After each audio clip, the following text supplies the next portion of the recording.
السلام علیکم ورحمۃ اللہ وبرکاتہ۔ الحمد للہ وحدہ والصلاة والسلام علی من لا نبی بعد اما بعد فاعوذ باللہ من الشیطان الرجیم بسم اللہ الرحمن الرحیم یا ایہا الذین آمنوا ادخلوا فی السلم کافہ ولا تتبعوا خطوات الشیطان انہ لکم عدو مبین۔ قال النبي صلى الله عليه وسلم لا يؤمن أحدكم حتى أكون أحب إليه من والده وولده والناس أجمعين أو كما قال عليه الصلاة والسلام۔ اللهم صل على محمد وعلى آل محمد كما صليت على إبراهيم وعلى آل إبراهيم إنك حميد مجيد۔ اللهم بارك على محمد وعلى آل محمد كما باركت على إبراهيم وعلى آل إبراهيم إنك حميد مجيد۔ رب اشرح لي صدري ويسر لي أمري واحلل عقدة من لساني يفقهوا قولي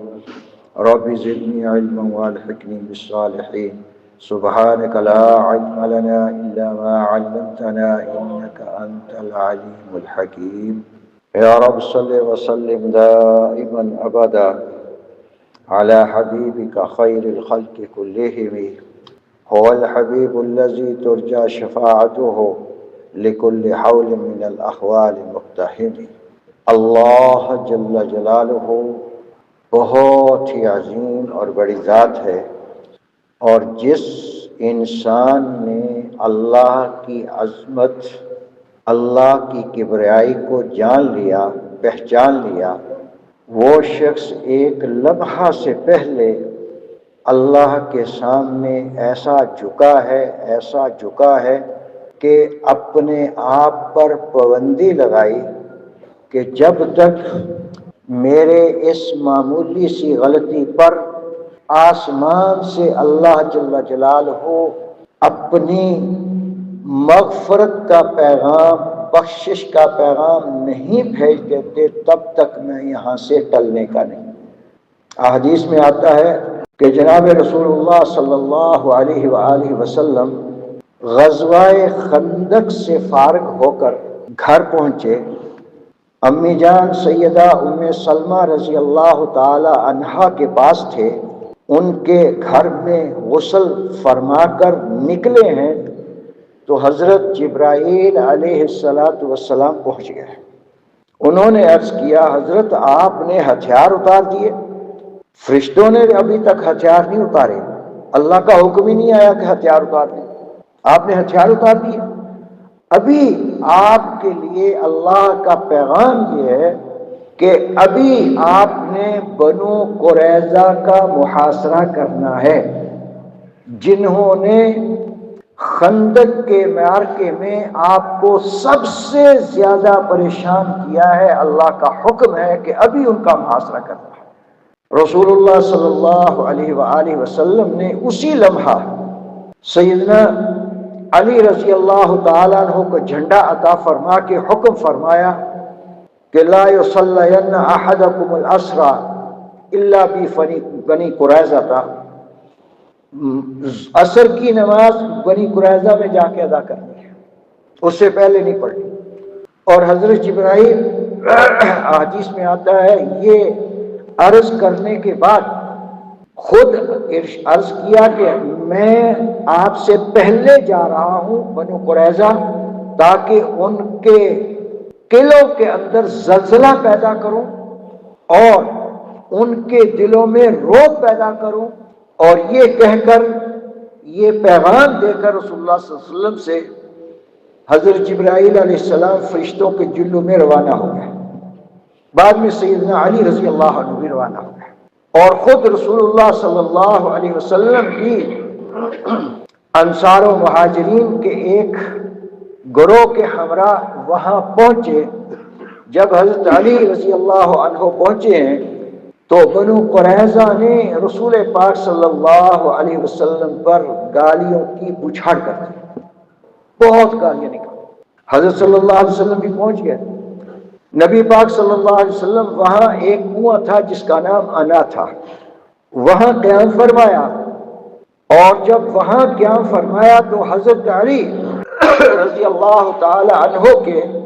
اعلان فرمانے سے پہلے بنو قریظہ کا جو سردار تھا جس کا نام کعب بن اسد تھا، اس نے اعلان کیا، اپنے سارے یہودیوں کو بلایا اور بلا کے کہنے لگا کہ میں تمہارے سامنے 3 باتیں رکھتا ہوں، ان میں سے جو تمہیں پسند ہو اس پر عمل کر لینا۔ پہلی بات، او یہودو، تم جانتے ہو کہ جناب رسول اللہ صلی اللہ علیہ وآلہ وسلم اللہ جل جلالہ کے وہی سچے نبی ہیں جن کو ہم تورات انجیل میں لوگوں کو بتاتے رہے ہیں۔ تمہیں اچھی طرح معلوم ہے کہ یہ اللہ کے آخری نبی ہیں اور تم جانتے ہو، لہذا اگر امان چاہتے ہو، امن چاہتے ہو تو رسول اللہ صلی اللہ علیہ وسلم پر ایمان لے آؤ، تمہاری جانیں، تمہاری عزتیں، تمہارے مال سب محفوظ ہو جائیں گے۔ انہوں نے کہا ہم نہیں مانتے۔ دیکھو اللہ جل جلالہ ان کے سردار نے ان کو احساس نہیں بلکہ ان کے قلوب و اذہان میں یہ بات پکی طرح ڈالی کہ یہ اللہ کے سچے نبی ہیں، مان لو۔ لیکن جو اندر سے طلب نہیں کرتا، جو اندر سے نہیں مانتا، اللہ جل جلالہ اس کو پھر ہدایت نہیں دیتے۔ دوسری بات سردار نے یہ کہی کہ اگر ایمان نہیں لاتے ہو تو اپنے ہاتھوں سے اپنے بچوں کو، اپنی عورتوں کو قتل کر دو، پھر میدان میں اتر جاؤ، تمہیں ان کا فکر نہ ہو۔ اگر غالب آ گئے عورتیں بہت مل جائیں گی، بچے بھی مل جائیں گے،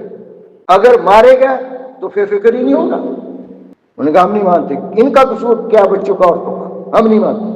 تیسری صورت، رسول پاک صلی اللہ علیہ وسلم ہمارے بارے میں اس وقت یہ سمجھتے ہیں کہ یہودی ہفتے کے دن لڑائی نہیں لڑ سکتے، ان کے ہاں ہفتے کے دن لڑائی لڑنا حرام ہے، منع ہے۔ ان کا ہفتے کا دن معتبر، متبرک، برکت والا دن ہے، لہذا ہفتے کے دن ان پر حملہ کر دو، وہ امن میں ہوں گے، ہم ان پر حملہ کریں گے، ممکن ہے ہم غالب آ جائیں۔ کہنے لگے کہ یہ بات ہمارے بڑوں نے کی تھی، ہفتے کی نافرمانی، تو اسی بنا پر وہ خنزیر اور بندر بنائے گا، ہم یہ بھی نہیں کر سکتے۔ تینوں باتیں ٹھکرا دی۔ جب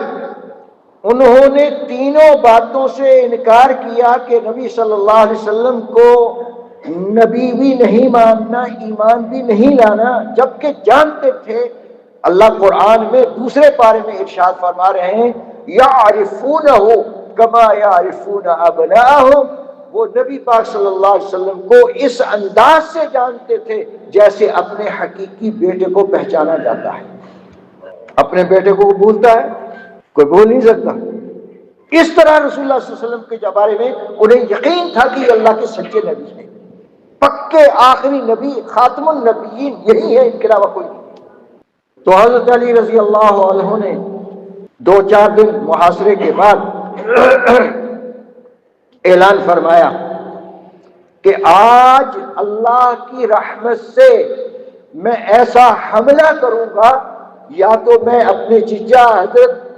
حمزہ رضی اللہ تعالیٰ عنہ کی طرح اللہ کو جا ملوں گا، یا پھر میں غالب آؤں گا۔ یہ کہہ کے حملے کے لیے نکلے ہیں، فوراً یہود نے کہا کہ ہم رسول پاک صلی اللہ علیہ وسلم سے بات کرنا چاہتے ہیں۔ اور جب بات پہ اتر آئے کہ ہم بات کرنا چاہتے ہیں، تو آپ کے علم میں یہ معلوم بات موجود ہے کہ مدینہ طیبہ میں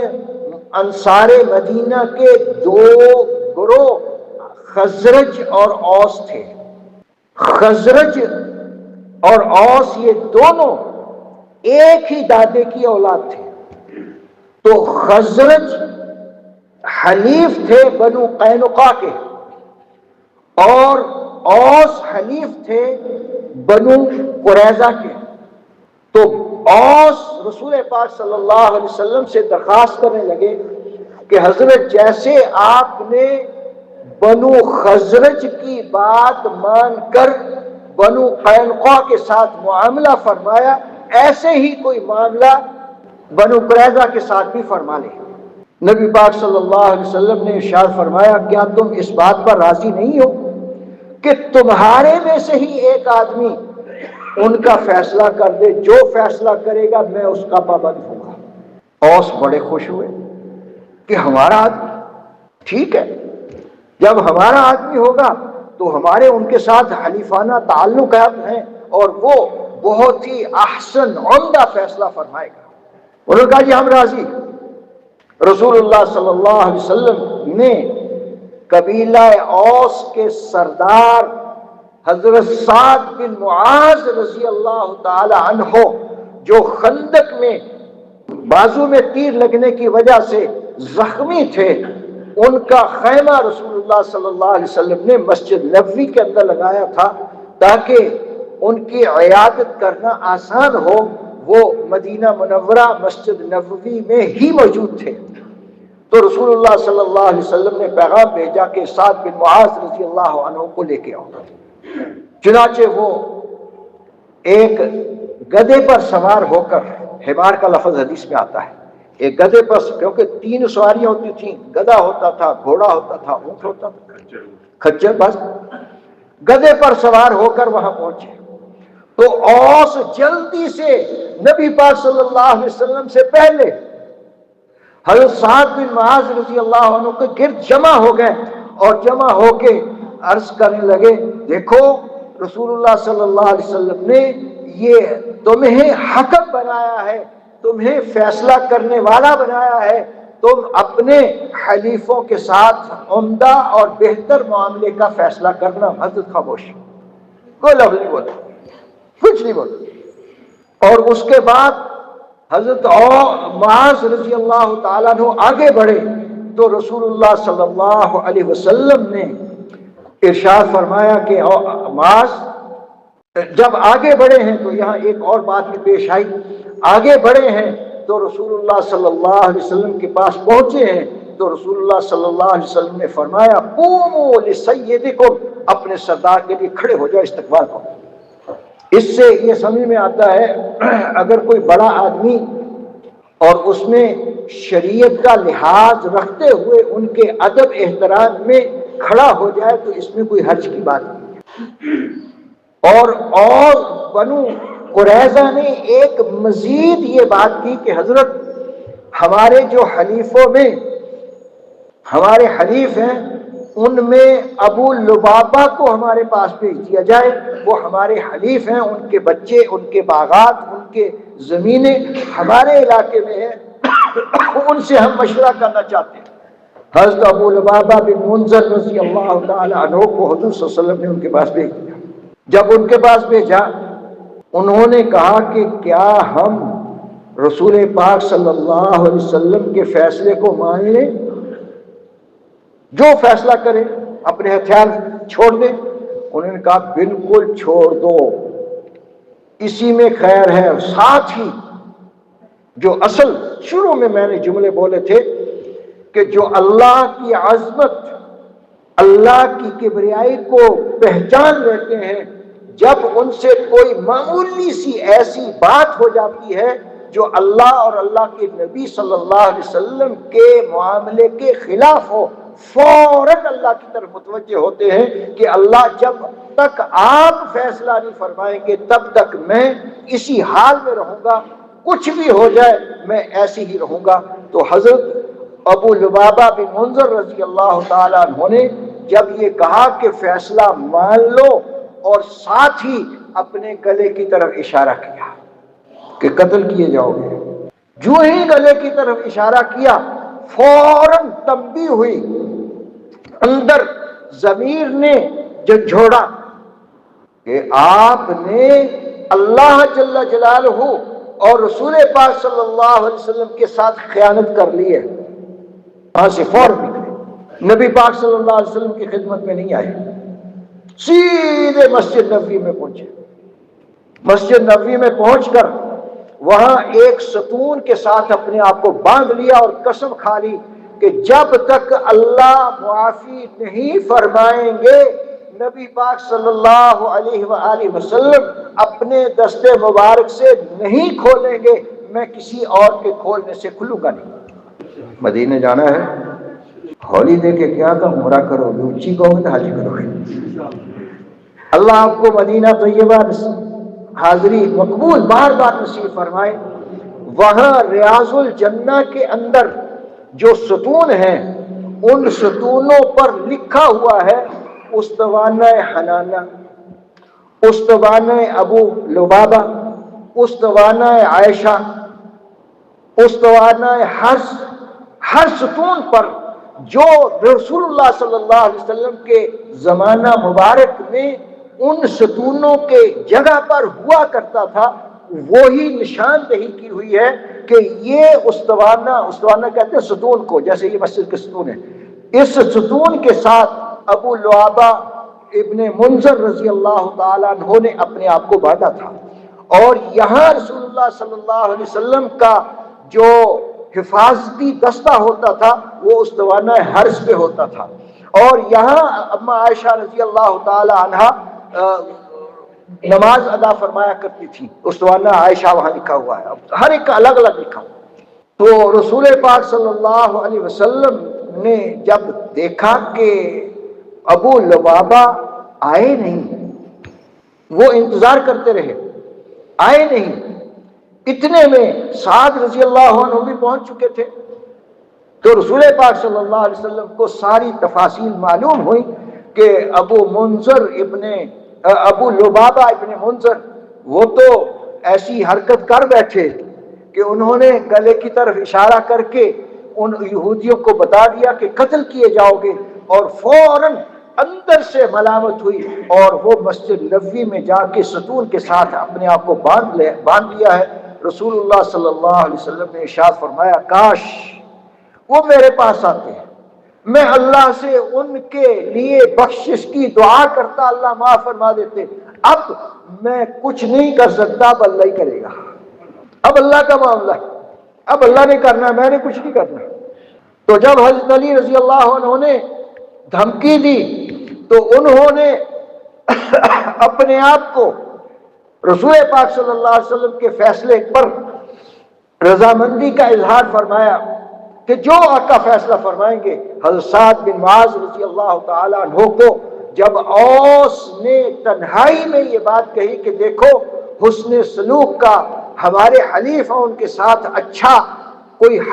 فیصلہ کرنا، تو آگے بڑھے۔ رسول اللہ صلی اللہ علیہ وسلم کے پاس جب حاضر ہوئے تو رسول اللہ صلی اللہ علیہ وسلم کے پاس جانے سے پہلے ایک جملہ، تاریخی جملہ ارشاد فرمایا، فرمانے لگے آج اگر میرے فیصلے کو یہودی بھی مانیں گے، انہوں نے کہا بالکل مانیں گے، مسلمان مانیں گے، انہوں نے کہا بالکل مانیں گے۔ حضرت سعد بن معاذ رضی اللہ عنہ نے چہرہ مبارک دوسری طرف کر کے رسول اللہ صلی اللہ علیہ وسلم سے مخاطب ہونا چاہتے تھے، لیکن ادب دیکھیے، چہرہ دوسری طرف کیا، چہرہ رسول اللہ صلی اللہ علیہ وسلم کی طرف نہیں ہے، دوسری طرف چہرہ کر کے فرمانے لگے کیا یہاں کے مسلمان بھی مانیں گے؟ تو رسول پاک صلی اللہ علیہ وسلم فرمایا ہاں میں بھی مانوں گا، جو آپ فیصلہ فرمائیں گے میں بھی مانوں گا۔ تو اس پر حضرت سعد رضی اللہ تعالیٰ عنہ نے فیصلہ یہ فرمایا، فیصلہ فرمانے سے پہلے ایک جملہ اور فرمایا کہ آج مجھے اللہ کے ساتھ معاملہ کرنے میں کوئی کسی قسم کی ملامت کا ڈر نہیں ہے، میں فیصلہ یہ کرتا ہوں کہ جتنے یہودیوں کے جنگجو ہیں ان کو قتل کر دیا جائے، جتنی عورتیں بچے ہیں ان کو قید کر دیا جائے، ان کے جتنے اموال ہیں ان کے مالوں کو مسلمانوں میں تقسیم کر دیا جائے۔ رسول پاک صلی اللہ علیہ وسلم نے بشارت فرمائی کہ سعد تم نے وہ فیصلہ کیا ہے جو ساتوں آسمان سے اوپر اللہ کا فیصلہ بھی یہی فیصلہ تھا، اللہ کا بھی یہی فیصلہ تھا، اس لیے کہ یہ بنو قریظہ نے خندق کے موقع پر 1,500 تلواریں، 2,000 نیزے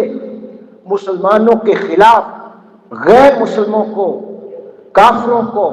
بنو غطفان کو اور مشرکین مکہ کو دیے تھے، اور اس کے علاوہ 300 زریں دی تھیں، 500 ڈھالیں دی تھیں۔ تو اب یہ مجرم بھی تھے،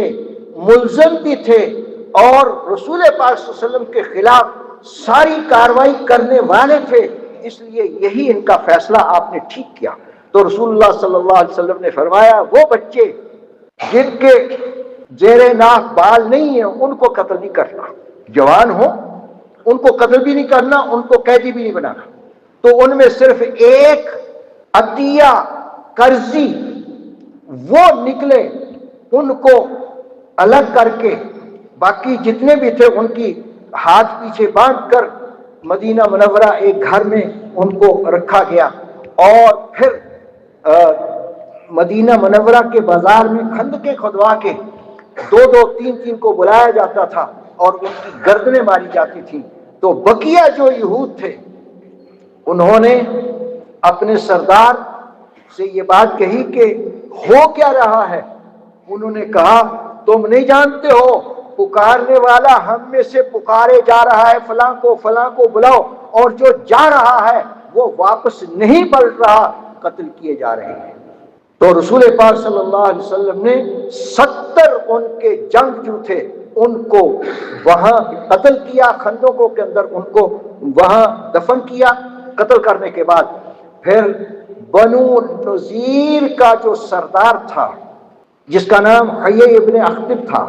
اور یہ حیی ابن اخطب وہ آدمی ہے جس نے بنو قریظہ کے سردار کو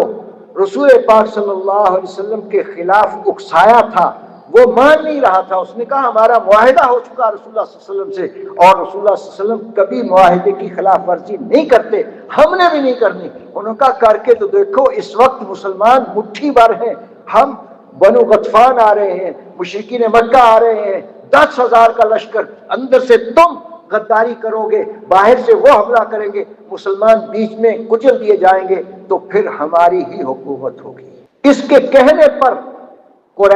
بنو قریظہ کے سردار نے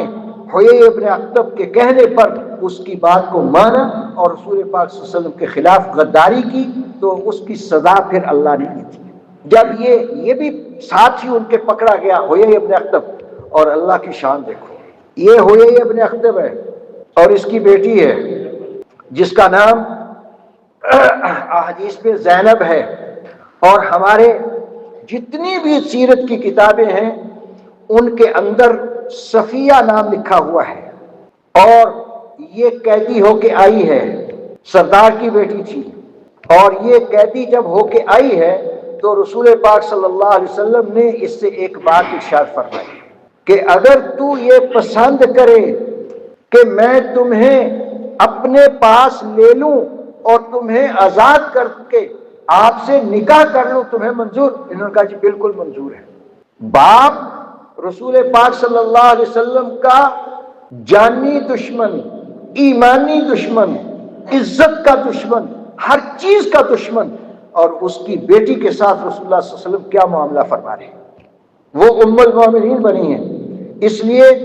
ان کا سیرت کی کتابوں میں نام صفیہ بنت حیی ابن اخطب ہے، اصل نام ان کا زینب ہے، صفیہ کہتے ہیں، رسول اللہ صلی اللہ علیہ وسلم نے انتخاب فرمایا تھا، اس لیے ان کا نام صفیہ، اور ان کے چہرے پر ایک نشان تھا۔ نبی پاک صلی اللہ علیہ وسلم نے پوچھا یہ نشان کیسا ہے؟ کیونکہ سیدہ صفیہ رضی اللہ تعالی عنہا جو ام المومنین بہت خوبصورت تھی اور رسول اللہ صلی اللہ علیہ وسلم کے نکاح میں آئیں، ہماری اماں جان بنی، تو آقا علیہ السلام کے نکاح میں آنے سے پہلے یہ 2 خاوندوں سے، پہلا خاوند اس نے طلاق دی، دوسرا خاوند اس کو وہ قتل ہوا تھا خیبر میں، تو جب وہ قتل ہوا، قتل ہونے سے بہت پہلے حضرت صفیہ نے ایک خواب دیکھا۔ خواب کیا دیکھتی ہیں کہ میں بیٹھی ہوں اور چاند میری گود میں آ گیا، اور یہ خواب اپنے خاوند کو سنایا کہ میں لیٹی بیٹھی، چاند میرے گود میں آیا، جب یہ خواب سنایا تو خاوند نے زور سے ایک تھپڑ مارا، اس تھپڑ کا نشان تھا، کہنے لگا تو عرب کے سب سے عظیم آدمی محمد رسول اللہ صلی اللہ علیہ وسلم کو اپنی گود میں دیکھتی ہے۔ تعبیر دیکھو، خواب کی تعبیر بھی کی اور تھپڑ بھی مارا، اور خواب کی تعبیر پوری بھی ہوئی، خواب کی تعبیر پوری بھی ہوئی کہ رسول اللہ صلی اللہ علیہ وسلم کے نکاح میں آئیں اور ام المؤمنین بنی۔ اور رسول پاک صلی اللہ علیہ وسلم نے جب اس کے باپ کی باری آئی حیی ابن اخطب کی، تو وہ آ کے کہنے لگا دیکھو جانتا ہے کہ یہ اللہ کے سچے نبی ہے، پہچانتا ہے۔ اللہ قرآن میں فرما رہے ہیں یعرفونہ کما یعرفون ابناءہم، وہ آقا صلی اللہ علیہ وسلم کو ایسے پہچانتے تھے جیسے اپنے حقیقی بیٹے کو پہچانا جاتا ہے، جانتے تھے۔ کہنے لگا میں نے آپ کے ساتھ دشمنی کی ہے، میں آپ کے ہمیشہ زندگی میں مخالفت پہ رہا، مجھے اس پر کوئی ملامت نہیں ہے، میں اپنے آپ کو صحیح سمجھتا تھا، مگر اللہ کی مدد اس کے ساتھ ہوتی ہے جو اللہ کا ہوتا ہے۔ یہ حیی ابن اخطب کہہ رہا ہے کہ اللہ کی مدد اس کے ساتھ ہوتی ہے جو اللہ کا ہوتا ہے، سمجھتا تھا کہ اللہ کی مدد آپ کے ساتھ ہے، لیکن اندر سے مان نہیں رہا تھا، اندر ایک گھمنڈ تھا، ایک غرور تھا کہ ہم حضرت ہارون علیہ السلام کی اولاد میں سے۔ جب رسول پاک صلی اللہ علیہ وسلم کے پاس سیدہ صفیہ رضی اللہ تعالیٰ عنہا نکاح کے بعد آئی تو بقیہ جتنی ہماری مائیں تھیں انہوں نے حضرت صفیہ کو تانا دیا کہ یہودی کی بیٹی۔ حضرت صفیہ کو تھوڑا سا غصہ لگا کہ مجھے یہ کیا کہہ رہے ہیں، تو آقا صلی اللہ علیہ وسلم سے جا کے عرض کر دیا کہ حضرت مجھے یوں کہہ رہے ہیں، فرمایا تم جواب کیوں نہیں دیتی ہو؟ ان کو جواب دو کہ تم صرف نبی پاک صلی اللہ علیہ وسلم کی بیویاں ہو، میں رسول پاک صلی اللہ علیہ وسلم کی بیوی ہوں، اور میرا باپ ہارون نبی ہے، میرا چچا موسیٰ اللہ کا نبی ہے،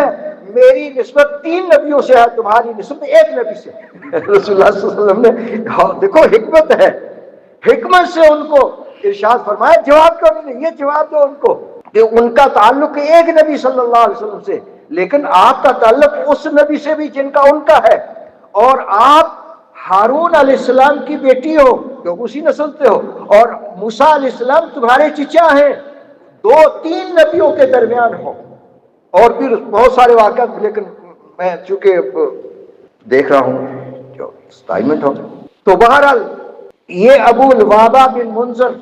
رضی اللہ تعالیٰ عنہ جب ان کا معاملہ یہ ہو گیا، ان کو قتل کیا گیا، جتنے بھی تھے قتل کر دیے گئے، اور عورتوں کو قیدی، بچوں کو قیدی بنا کے ان کو پھر نجد کی طرف بھیجا گیا، اور وہاں ان کو فروخت کر کے ان کے گھوڑے اور ان کی تلواریں خریدی گئی جہاد کے لیے۔ اور یہ جو تھے ابو لبابہ بن منذر رضی اللہ تعالیٰ عنہ، یہ مسجد نبوی میں ستون کے ساتھ بندھے ہوئے ہیں۔ ان کی بیوی جب نماز کا وقت ہوتا ہے ان کو کھول دیتی، نماز پڑھ کے پھر ان کو باندھ دیتی، کوئی اور شرعی ضرورت پوری کرنی ہوتی تو پھر کھول دیتی، پھر باندھ دیتی۔ 6 دن ام سلمہ رضی اللہ تعالیٰ عنہ ہی کے ہاں رسول اللہ صلی اللہ علیہ وسلم کا قیام تھا۔ اللہ نے جبرائیل کو بھیجا کہ ابو لبابہ بن منذر کی توبہ قبول ہے، ہم نے معافی دے دی ہے۔ حضرت ام سلمہ نے رسول پاک صلی اللہ علیہ وسلم سے اجازت لے کر کہ میں ابو لبابہ کو بشارت سنا دوں، آقا نے فرمایا بے شک سنا دو۔ تو اماں جان نے اونچی آواز سے کہا ابو لبابہ تمہیں مبارک ہو، اللہ نے تمہاری بخشش فرما دی ہے، تمہاری غلطی پہ نظر ثانی کر کے اس کو معاف کر دیا ہے۔ صحابہ دوڑے کہ ہم ابو لبابہ کو کھولے، فرمایا خبردار، رسول اللہ کھولیں گے، اس کے علاوہ کوئی نہیں کھول سکتا۔ لیکن جب اللہ کی عظمت قلم میں آ جاتی ہے، اللہ کی عظمت قلم میں آ جاتی ہے، جو اللہ کو پہچانتے ہیں، جتنی ہلکی سے ہلکی، معمولی سے معمولی بات ہو، وہ جانتے ہیں کہ اللہ کے علاوہ کوئی اس کو معاف کرنے والا نہیں ہے۔ تو آج ہم غور کریں کہ ہم کتنی غلطیاں کرتے ہیں، 24 گھنٹے میں ہماری کتنی غلطیاں ہوتی ہیں اور ان پر ہم اللہ سے کتنی معافیاں مانگتے ہیں۔ کبھی سوچا کہ مجھ سے یہ غلطی ہو گئی، میں نے اللہ سے معافی مانگنی ہے، اور اس کا سب سے بہترین حل کہ اللہ جل جلالہ ہمیں ہماری ہر غلطی پر اپنے سے معافی مانگنے کی توفیق مرحمت فرما دے۔ اس کے لیے ایک چھوٹا سا نسخہ ہے، وہ 2-3 منٹ میں عرض کر دیتا ہوں، اگر اس کو کریں گے انشاءاللہ ضرور۔ اوکھا نہیں ہے، سوکھا ہے۔ نسخے میں سوکھے بتاتا ہوں، الحمدللہ جب بھی بتاتا ہوں سوکھے بتاتا ہوں، کیونکہ اوکھا نہ اللہ نے بتایا ہے نہ اللہ کے نبی نے بتایا ہے، تو اللہ کے نبی کا امتی کیوں اوکھا بتائے؟ جبکہ اللہ کے نبی علیہ السلام نے حضرت معاذ بن جبل رضی اللہ عنہ کو یمن بھیجتے ہوئے یہ حکم فرمایا تھا، معاذ یسرا ولا تعسرا، معاذ آسانیاں پیدا کرنا، مشکلات نہ پیدا کرنا۔ اس کے لیے نسخہ یہ ہے کہ جتنا ہم نبی پاک صلی اللہ علیہ وسلم پر درود شریف پڑھیں گے، اس کے بقدر اللہ ہمیں ہماری غلطیوں پر متنبہ فرمائے گے۔ صحابہ رضوان اللہ علیہ مجمعین نے نبی پاک صلی اللہ علیہ وسلم سے پوچھا، اللہ کے نبی نعرف السلام کیف نصلی، ہم سلام کا طریقہ تو جانتے ہیں، درود کیسے پڑھیں؟ تو رسول اللہ صلی اللہ علیہ وسلم نے ارشاد فرمایا، اور یہ نماز کی بات نہیں ہے، نماز کے باہر رسول اللہ صلی اللہ علیہ وسلم سے پوچھا، نماز کے باہر درود شریف پڑھنے کا پوچھا، نماز کے اندر نہیں۔ تو رسول اللہ صلی اللہ علیہ وسلم نے فرمایا، علیکم، تمہارے لیے ضروری ہے، ان تقولوا، تم یوں کہا کرو، اللہم صلی علی محمد وعلی آل محمد کما صلیت علی ابراہیم وعلی آل ابراہیم انک حمید مجید، اللہم بارک علی محمد وعلی آل محمد کما بارکت علی ابراہیم وعلی آل ابراہیم انک حمید مجید۔ یہ درود شریف پڑھا کرو۔ علماء نے لکھا ہے، جس میں علامہ سخاوی رحمۃ اللہ علیہ بہت بڑے اللہ کے ولی، اور اس سے پہلے کتنے اکابر سب نے، اور حضرت صلی اللہ علیہ وسلم کے صحابہ نے، صحابہ سے بڑا کوئی ہو؟ نبی صلی اللہ، انبیاء کے بعد صحابہ کے بعد جتنے بھی آئے ہیں، جتنے مرضی ولی، سارے دنیا کے ولی بن جائے، کسی ادنا سے ادنا صحابی کے پاؤں کو جو خاک لگی اس کے برابر بھی نہیں ہو سکتے، کیونکہ انہوں نے رسول پاک صلی اللہ علیہ وسلم کے نبوت کو دیکھا ہے، چہرہ انور کو دیکھا ہے۔ جنہوں نے چہرہ انور کو دیکھا ہے اس کا مقابلہ کوئی کر نہیں سکتا۔ تو وہ فرماتے ہیں سب سے افضل ترین درود شریف جو میں نے پڑھ کے سنایا ہے، نماز والا ہے، اور اس کو نماز کے علاوہ اگر اللہ توفیق عطا فرمائے 24 گھنٹوں میں 100 مرتبہ ضرور پڑھنا چاہیے۔ یہ نہیں کہ نماز میں پڑھتے ہیں، نماز کے علاوہ 100 مرتبہ ضرور پڑھنا چاہیے۔ اس کا طریقہ یہ ہے، ہر نماز میں 20 مرتبہ پڑھ لو، سوکھا بھی ہوگا انشاءاللہ۔ اور دوسری روایت میں آتا ہے، رسول اللہ صلی اللہ علیہ وسلم نے فرمایا، قیامت کے دن سب سے میرے قریب وہ شخص ہوگا جو مجھ پر سب سے زیادہ درود شریف پڑھنے والا ہوگا۔ زیادہ درود شریف پڑھنے کے لیے مختصر صیغے بھی موجود ہیں، جیسے صلی اللہ علیہ وسلم۔ ہر محدث، امام بخاری، مسلم، ترمذی، صحیح ابن حبان کے، ابو داؤد، جتنے بھی محدثین کرام رحمہ اللہ، انہوں نے جب بھی نبی پاک صلی اللہ علیہ وسلم کا نام نامی اس میں گرامی لکھا ہے تو ساتھ صلی اللہ علیہ وسلم لکھا ہے۔ اور یہ سب سے مختصر ترین درود شریف بھی ہے، صلات بھی ہے، سلام بھی ہے، مکمل درود و سلام ہے۔ اور اس کے پڑھنے پر 1000 دفعہ پڑھنے پر بہت سارے اکابر ہمارے ایسے ہیں جو فرماتے ہیں کہ ہم نے 1000 مرتبہ یہی صلی اللہ علیہ وسلم پڑھنا شروع کیا، اللہ جل جلالہ نے رسول پاک صلی اللہ علیہ وسلم کی زیارتوں سے مشرف فرمایا۔ یہ بہت بڑا وظیفہ ہے۔ تو درود شریف جتنا پڑھیں گے اس کے بقدر اللہ ہمیں متنبہ فرماتے چلے جائیں گے، بھی تم نے یہ غلطی کی ہے، اور جب وہ غلطی متنبہ ہو جائے گی فوراً یا اللہ معاف کر دے، اور اللہ فرماتے ہیں التائب من الذنب کمن لا ذنب لہ، گناہ سے توبہ کرنے والا ایسا ہے جیسا اس نے کبھی گناہ کیا ہی نہیں ہے۔ ہاتھ اٹھا کے یہ کہنا ہے یا اللہ اقراری مجرم ہوں، اقراری ظالم ہوں، اللہ معاف فرما دے۔ اللہ فرماتے ہیں بسا اوقات میرے بندے کا یہ کہنا کہ اللہ میں ظالم ہوں، ظلم کر لیا، ربی انی ظلمت نفسی، اللہ میں نے اپنے آپ پر ظلم کیا، فاغفر لی ذنبی، اللہ میرے گناہوں کو معاف فرما دے، مجھے اتنا پسند آتا ہے، اتنا پسند آتا ہے، میں اس کا بار بار یہ جملہ سننا پسند کرتا ہوں۔ وہ جتنا مانگتا جاتا ہے مجھے اتنا وہ محبوب بنتا چلا جاتا ہے۔ اس لیے جتنا ہو سکے اللہ سے معافیاں بھی مانگو،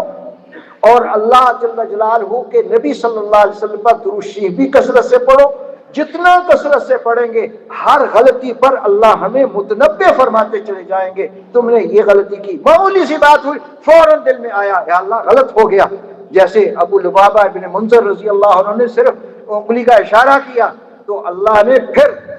6 دن کے بعد آسمانوں سے سید الملائکہ کو سید الانبیاء کی خدمت میں بھیجا کہ میرے بندے سے جو غلطی ہوئی ہے، میرے بندے نے جو اشارہ کیا ہے، میں نے اس کو بھی معاف کر دیا ہے۔ جب ہم مانگیں گے اللہ سے، اللہ جل جلالہ ہمیں یہ ہر چیز نصیب فرما دیں گے۔ جب اللہ سے مانگنا ہے پھر تھوڑا نہیں مانگنا چاہیے، کتنا مانگنا چاہیے؟ ہم اپنی حیثیت سے مانگیں گے لیکن اس کی شان کے مطابق۔ اللہ مانگ تو رہے ہیں، اللہ ہمیں نہیں پتا، جو آپ ہمیں دینا چاہتے ہیں اپنی شان سے عطا فرما دیں، ہماری غلطیوں کو اپنی شان سے معاف فرما دیں، ہمارے گناہوں کو معاف فرما دے، ہمارے والدین کے گناہوں کو معاف فرما دے۔ ہمارے والدین صرف یہی نہیں جو اس دنیا میں ہمارے وجود کا سبب بنے ہیں، ہمارے والدین جو اس دنیا میں ہمارے وجود کا سبب بنے ہیں، ان سے لے کر سیدنا آدم علیہ السلام تک جتنے بھی ایمان کے ساتھ رخصت ہو چکے، اے اللہ سب کو معاف فرما دے، سب کو اعلیٰ علین میں جگہ نصیب فرما دے۔ جب یہ مانگیں گے، اور پھر ایک آخری بات کہتا ہوں، کثرت سے جو شخص یہ پڑھتا ہے ربنا اغفر لی ولوالدی وللمؤمنین یوم یقوم الحساب، آتی ہے نا سب کو، نماز میں پڑھتے ہیں، نماز کے باہر بھی پڑھا کرو، نماز کے باہر بھی پڑھنا ضروری، اس لیے ضروری ہے کہ جب ہم یہ دعا پڑھتے ہیں ربنا اغفر لی، اللہ مجھے معاف فرما دے، ولوالدی اور میرے والدین کو، وللمؤمنین اور مومنین کو، جتنے مومن ہیں، یوم یقوم الحساب، حساب کتاب کے دن سب کو معاف فرما دے۔ حدیث میں آتا ہے جس وقت دعا پڑھی جا رہی ہے اس وقت پوری روئے زمین پر جتنے مسلمان ہیں ان سب کے بقدر اس کو ثواب ملتا ہے۔ پڑھیں گے انشاءاللہ، اللہ مجھے بھی توفیق نصیب فرمائے۔ اقول قولی ھذا استغفر اللہ لی ولکم۔